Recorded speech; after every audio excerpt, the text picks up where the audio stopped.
Hello everyone and welcome back to another video from Apps Academy.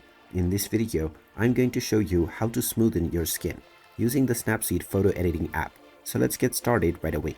First of all, open up the Snapseed application on your device and you can click on the plus icon or the open button to open up any image that you would like to edit.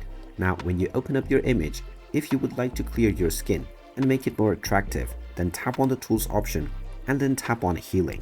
You can now zoom into your image and then highlight the area from which you wish your blemishes, pimples and acne or other imperfections to be removed. And as you can see, it will remove the imperfections present within your photo in real time.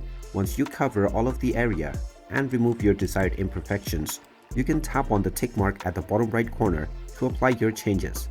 And you may export your images after this. And there you have it. That is how easy it is to smoothen your skin using the Snapseed photo editing app. If you find this video helpful, make sure you hit that like button and subscribe to our channel if you haven't done so already. Also ring that notification bell to never miss another update from us. Thank you for watching and I will see you again in the next video.